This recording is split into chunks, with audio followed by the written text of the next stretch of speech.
ជំរាបសួរចាអញ្ចឹងនៅក្នុងមេរៀនមួយនេះ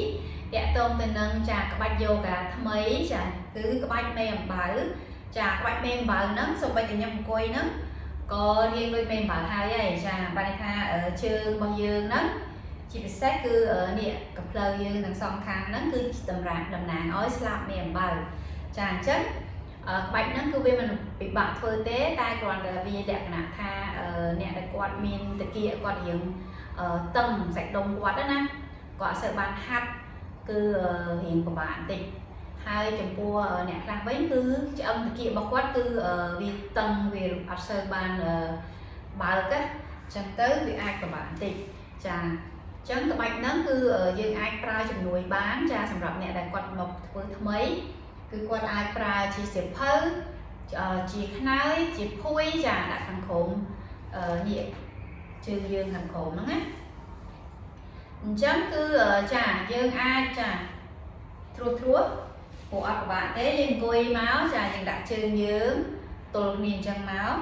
បើសិនជាយើងមានចាតាគៀរបស់យើងហ្នឹងវាតឹងខ្លាំងយើងកុំទាន់ទាញមកខិតខ្លួនពេកចាយើងគាត់ទុកជើងសិនទៅចាឧទាហរណ៍ណាខ្ញុំក៏ធ្វើបែបហ្នឹងដែរចាអញ្ចឹងគឺយើងបដោតជើងរបស់យើងចេះមកយើងអោនចុះបដោតទៅលើដង្ហើមរបស់យើងហើយយើងទុកឲ្យបានទុកផុសហ្នឹងយើងចង់ច្បាច់កន្លែងណាសាច់ដុំយើងកន្លែងណាយើងចាយើងរៀបឲ្យស្រួលហើយយើងអោនខ្លួនរបស់យើងចុះហើយយើងទុកពី3ទៅ5ដង្ហើមចាអស់យូរគឺ10ដង្ហើមហើយយើងងើបឡើងមកវិញចាហើយមើលមួយទៀតចាយើងអាច level រៀងខ្ពស់បន្តិចយើងអាចខិតមកចិត្តចេះមកអានេះចាមេអំបៅគឺបើកស្លាបអញ្ចឹងដូចសភៅអញ្ចឹងណាយើងក៏ដូចជាយើងបើកសភៅអញ្ចឹងជើងរបស់យើងអញ្ចឹងចាអបកត់ថាកន្លែងឆ្អឹងតាគៀរបស់យើងហ្នឹងតាគៀរបស់យើងហ្នឹងគឺអង្គុយផ្ទាល់នឹងដីចាអញ្ចឹងបានថាកន្លែងខ្នងរបស់យើងគឺត្រូវតែត្រង់អញ្ចឹងណាអញ្ចឹងក្បាច់ហ្នឹងគឺដើម្បីភាគច្រើនគឺសម្រួលសាច់ដុំហើយនឹងចាបើកតាគៀអញ្ចឹងយើងអោនខ្លួនរបស់យើងចុះមកក្រោមមក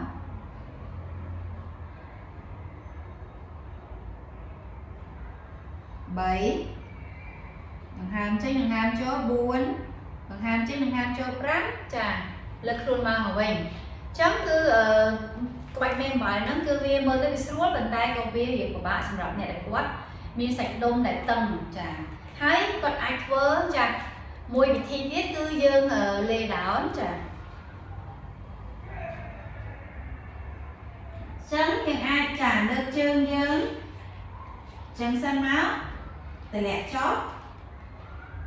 បើសិនយើងតឹងខ្លាំងកន្លែងនេះយើងអាចតម្លាក់បានទាំងអស់យើងយកអីមកទុកក៏បាន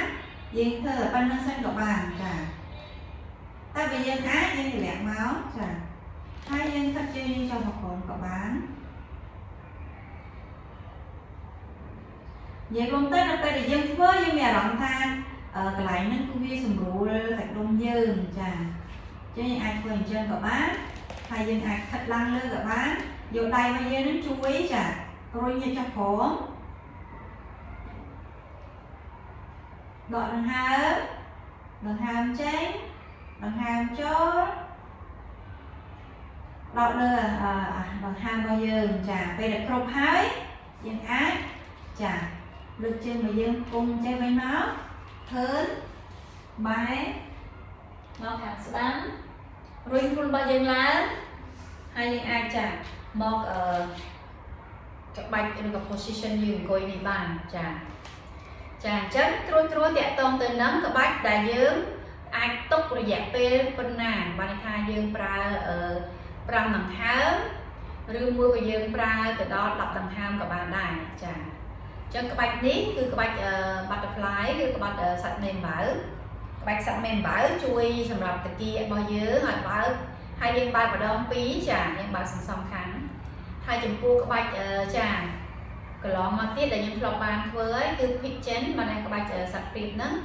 យើងបើកតាគៀដែរតែយើងបើកម្ដង1ចាឬមួយក៏ lizard អីចឹងទៅចាក្បាច់សញ្ចក់ហើយចំពោះសត្វមេអំបៅហ្នឹងចាអត្ថប្រយោជន៍ជួយសម្រួលសាច់ដុំក៏ដូចជាបតឹងចាសាច់ដុំរបស់យើងមាន យើងហាត់ឲ្យបតឹងឬក៏ហាត់ឲ្យប្រយុទ្ធចាវាមានប្រយុទ្ធមានបតឹងចឹងហើយចាអ្នកដែលគាត់ហាត់យូហ្គាក្បាច់មួយចំនួនក៏ដូចជាហាត់ឲ្យបានទៀងទាត់ចាអញ្ចឹងសាច់ដុំរបស់គាត់គឺហាប់ល្អក៏ដូចជាសាច់ដុំរបស់គាត់ក៏អាចថាអានេះហៅគេសម្រួលសាច់ដុំដូចយើងទៅម៉ាស្សាអញ្ចឹងណាអញ្ចឹងអាហ្នឹងក៏ជាអត្ថប្រយោជន៍ដែលបានមកពីការធ្វើយូហ្គាដែរចាអញ្ចឹងយើងជួបគ្នាវីដេអូក្រោយចាសុខភាពល្អទាំងអស់គ្នាជម្រាបលា